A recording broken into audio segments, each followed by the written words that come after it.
Bismillahirrahmanirrahim. Assalamualaikum warahmatullahi wabarakatuh. Untuk pertemuan hari ini kita akan melanjutkan penggunaan beberapa strategi yang berbeda dari strategi yang sebelumnya kita bahas untuk menyelesaikan beberapa soal pemecahan masalah.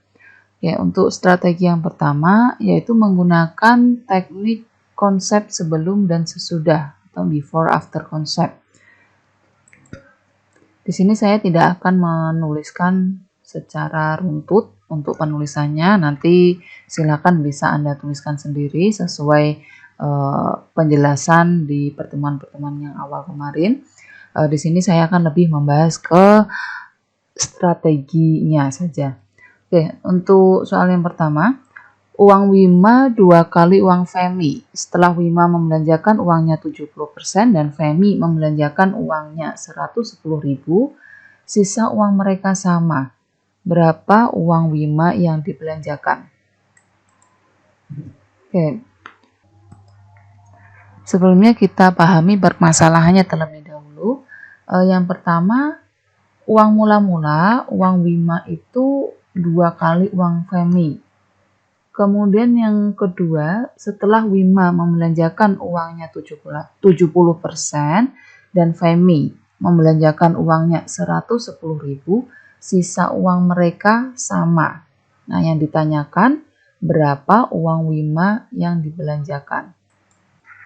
Kalau kita gambarkan kejadian sebelum dibelanjakan,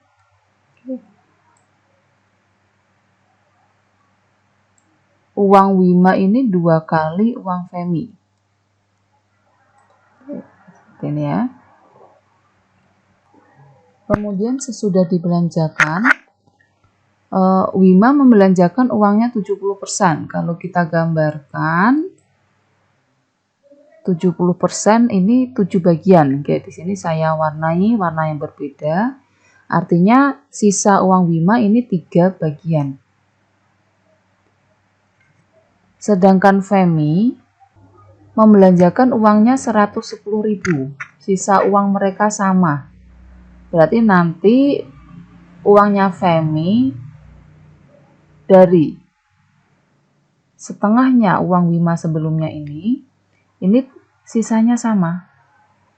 Kalau uangnya Wima yang 2 bagian ini kita pecah menjadi 10 bagian, maka uang Femi yang 1 bagian ini kita pecah menjadi 5 bagian. Sisa uangnya sama. Berarti sisanya adalah 3 bagian, sedangkan yang digunakan oleh Femi untuk belanja ini 2 bagian. Oke, kalau saya gambarkan seperti ini. Oke, bisa dipahami ya. Nah, 2 bagian ini besarannya adalah 110.000. Artinya 1 bagian adalah 110.000 dibagi 2 yaitu 55.000. Yang ditanyakan berapa uang Wima yang dibelanjakan. Uang Wima yang dibelanjakan 70% atau 7 bagian.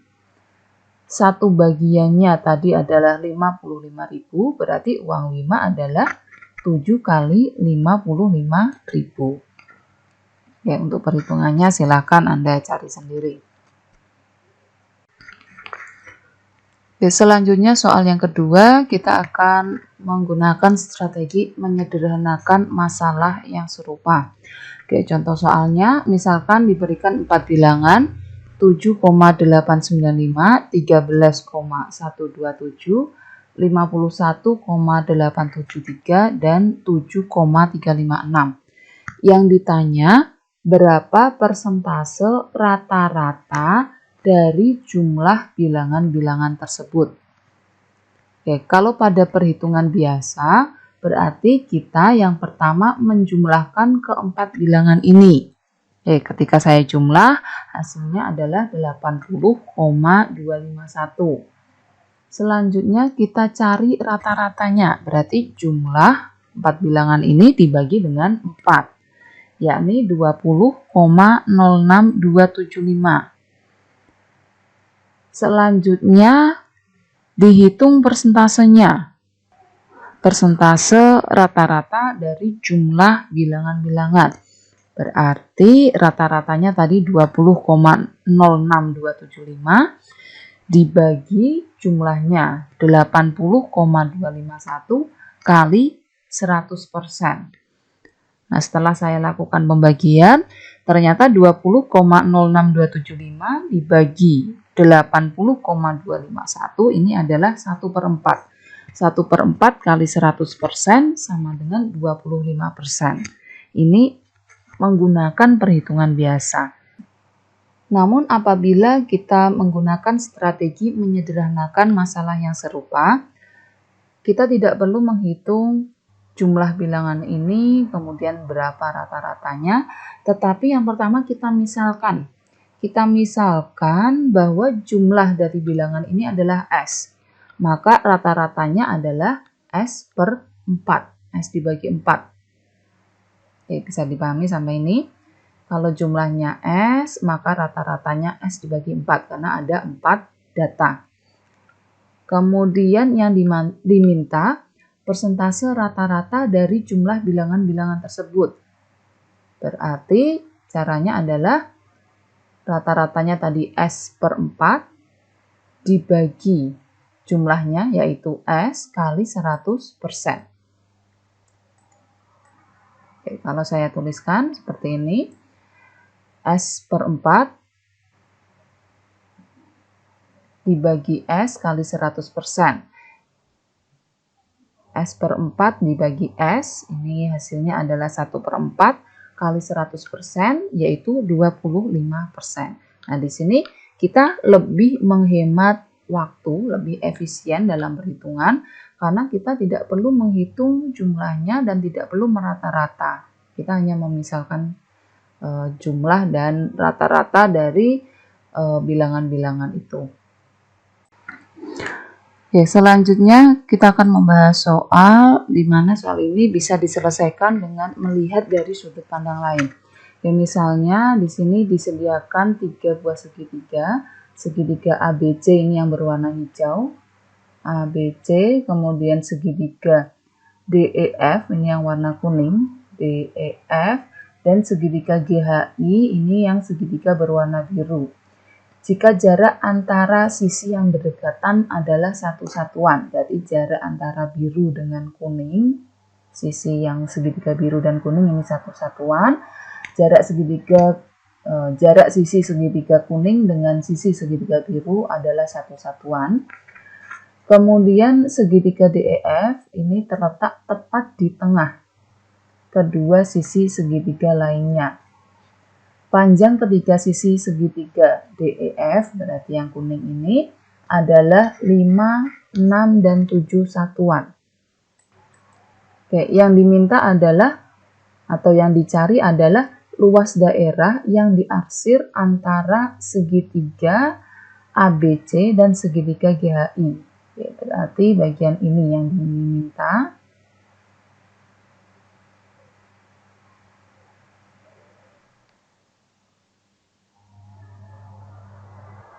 Ya, mungkin ketika kita melihat soal ini, di awal kita akan mencoba mencari luas daerah antara segitiga ABC dan segitiga GHI ini dengan cara mengurangkan luas segitiga ABC dengan luas segitiga GHI. Namun sayangnya di sini tidak disediakan berapa alas dan tinggi masing-masing segitiga. Maka kita coba mencari atau melihat dari sudut pandang lain. Misalnya kita membuat garis bantu seperti ini.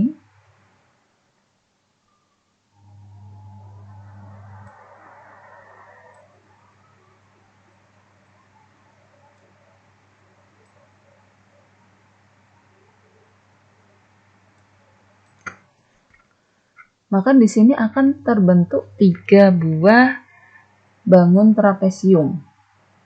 1, 2, 3. Kita tahu bahwa luas trapesium adalah A ditambah B per 2 kali tinggi trapesium.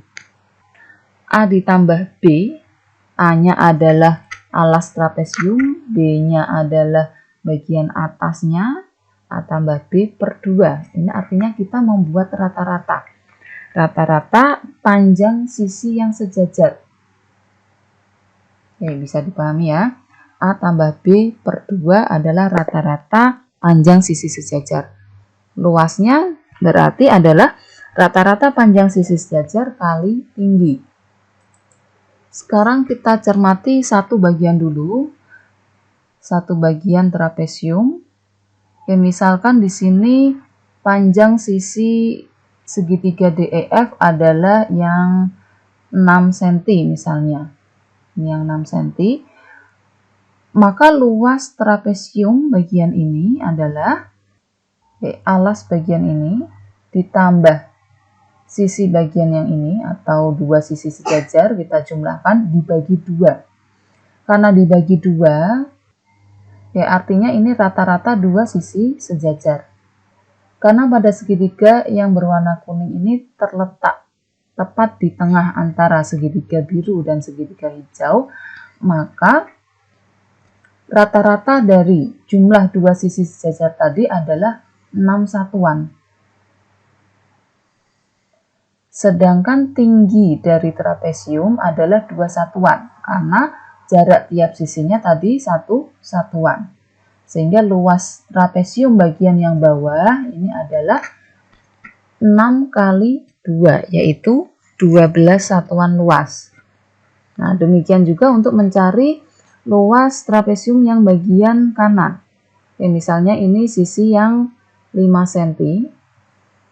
Maka luas trapesium ini adalah 5 kali 2, yaitu 10. Kemudian luas trapesium yang bagian kiri adalah 7 kali 2, yaitu 14 satuan. Sehingga luas daerah yang diminta pada soal adalah 10 tambah 14 ditambah 12, yaitu 36 satuan luas. Strategi selanjutnya yang akan kita bahas adalah memperhitungkan semua kemungkinan. Strategi ini bisa jadi merupakan cara yang paling efektif untuk menyelesaikan suatu permasalahan dalam soal. Walaupun terlihat cara ini tidak begitu cerdas atau lebih membutuhkan banyak waktu dan tenaga, namun ada kalanya suatu permasalahan lebih baik diselesaikan dengan cara seperti ini apabila dirasa cara yang lain ini tidak menjanjikan sebuah jawaban. Kayak contohnya, misalnya ada dua keluarga A dan B saling bertetangga, masing-masing mempunyai halaman berbentuk persegi panjang di belakang rumahnya dengan keliling 24 meter. Jadi kelilingnya ini sama. Namun halaman yang satu mempunyai luas 8 meter persegi lebih dari yang lainnya. Nah, yang diminta atau yang ditanya, berapakah luas masing-masing halaman kedua keluarga tersebut? Oke, kalau kita menemui soal seperti ini, biasanya kita akan menggambarkan terlebih dahulu dua buah persegi panjang.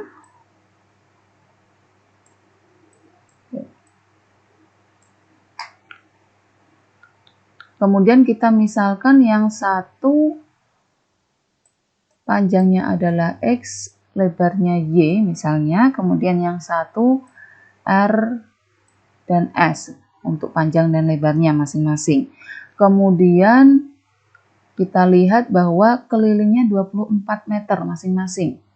Maka untuk halaman yang ini, kelilingnya adalah, kita ingat keliling persegi panjang adalah 2P ditambah 2L. Sehingga di sini 2X ditambah 2Y. Ini sama dengan 24. Kemudian untuk persegi panjang kedua, panjangnya R, lebarnya S, sehingga kelilingnya adalah 2R ditambah 2S. Ini sama dengan 24. Kemudian informasi yang lain, halaman yang satu mempunyai luas 8 meter persegi lebih dari yang lainnya. Kayak luas persegi panjang pertama adalah XY, panjang kali lebar. Luas persegi panjang kedua RS. Oke, misalkan yang lebih luas adalah persegi panjang pertama, sehingga bisa kita buat persamaan XY dikurangi RS. Ini sama dengan 8. Nah, diperoleh persamaan seperti ini. Namun, kalau kita menggunakan eliminasi, ini tidak memungkinkan karena di sini ada 4 variabel, sedangkan persamaannya hanya ini. Sehingga penyelesaian yang paling mudah adalah kita menghitung semua kemungkinan. Nah, di sini kita mendata semua kemungkinan ukuran yang memiliki keliling 24 meter. Di sini saya tampilkan kemungkinan ukuran di mana persegi panjang tersebut memiliki keliling 24 meter. Ya, kemungkinan pertama ukuran panjangnya 11, lebarnya 1, sehingga luasnya 11. Kemungkinan kedua 10 kali 2, yaitu 20 luasnya. Kemungkinan ketiga berukuran 9 kali 3, sehingga luasnya 27. Kemungkinan keempat 8 kali 4, sehingga luasnya 32. Kemungkinan kelima berukuran 7 kali 5, dan kemungkinan terakhir 6 kali 6. Tidak ada kemungkinan yang lainnya. Kemudian yang diminta, halaman yang satu mempunyai luas 8 meter persegi lebih dari yang lainnya. Maka kita cari luas yang memiliki selisih 8 meter persegi. Oke, 11 dengan 20 ini 9, apalagi 11 dengan 27 ini jelas tidak mungkin. 20 dengan 27 ini selisih 7, 20 dengan 32, 12, ini tidak. 27 dengan 32, berarti ini selisih 5. 27 dengan 35, ini selisih 8. Nah, luas inilah yang dimaksud. Jadi masing-masing halaman ini memiliki luas yang satu 35 meter persegi, yang satu 27 meter persegi.